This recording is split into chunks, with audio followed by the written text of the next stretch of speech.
The first change we're going to make is to use our own deferred object instead of making use of the one that jQuery provides with the get method. Since we're going to do that, we can go back to using the load method instead of the get. Remember, the load method doesn't return a deferred object, but the get method does. We switched to using the get method just so we could make use of the deferred object it returns. If we manage our own deferred object, there's no real reason to use the get method anymore. The load section function has really grown.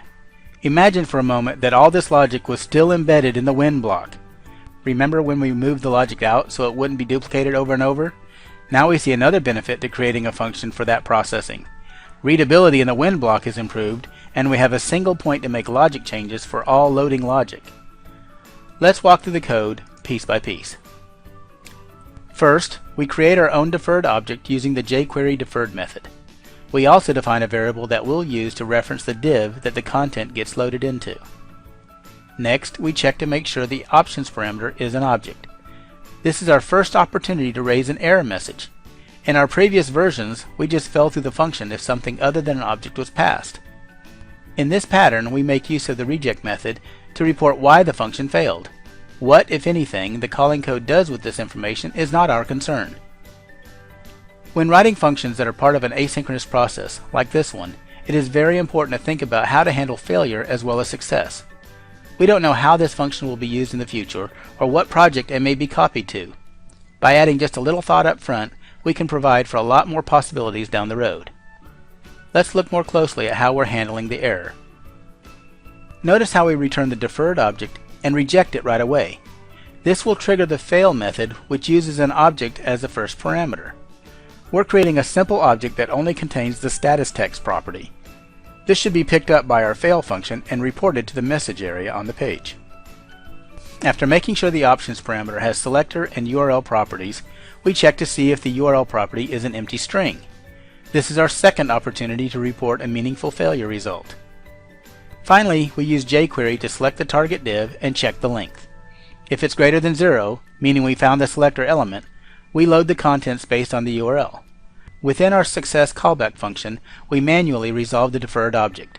If the length is 0, meaning we didn't find the selector element, we return the deferred object with a rejected status and fill in the result text. Notice the last line of the function just returns the deferred object. Look through the code again. Up to this point, every place we returned the deferred object was in response to an immediate error. For the first two errors, the deferred object we created wasn't even involved. We hadn't even attempted any asynchronous processing. Since the calling code expects to receive a deferred object as a result of this function, we needed to return one, any place we encountered an error. To keep things tidy, we returned a rejected deferred object to make sure the fail function was called. With the last block of code, we pass control off to jQuery to load the contents of the page. We have no idea how long that will take. We can immediately return the deferred object though.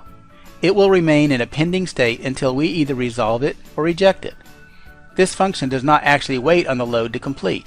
It just returns the deferred object, which will be resolved at some point in the future.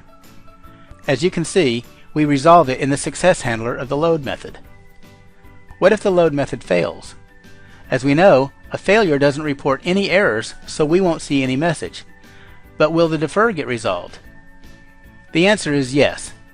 jQuery calls a success callback upon completion of the load method, regardless of whether it is truly successful or not. A better description of the success function would be to call it a completion callback function. The point is, our deferred object will be resolved regardless of whether jQuery successfully loads the content or not. If we really needed to know about failures, we'd have to use the get method again instead of the load method. For now, we're sticking with the load method. Let's take a look at what our function does with our latest content.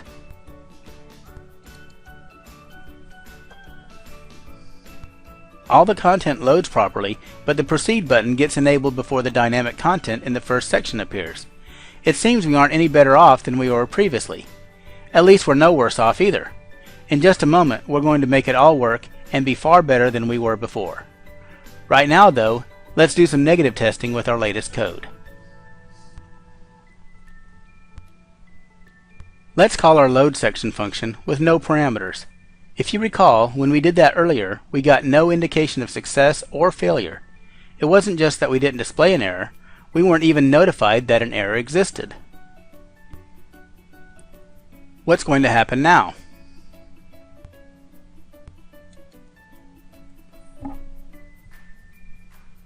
Now we at least get an error message that is returned. For now we are choosing to display it, but we don't have to. The function notified the calling code of the existence of the error, but it didn't force any certain reaction to it. This is a step in the right direction. Perhaps we are slightly better off after all. Let's add a line with an empty object as the parameter.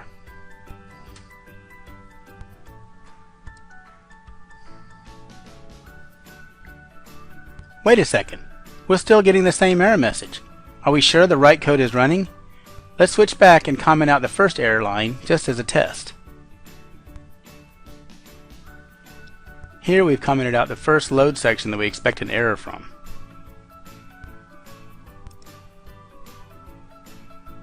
Now we see the missing URL error message. Why didn't we see it before? Think about the deferred object we're using in the when block. The when method actually returns a deferred object, one that is different than what we create in our load section function. The deferred object used by the when method is managed by jQuery. That makes sense because we call the when method directly on the jQuery library. As soon as any of the load section calls return a deferred that is rejected, the enclosing deferred object used by the when method is also rejected. Once a deferred is rejected or resolved, it cannot change state again.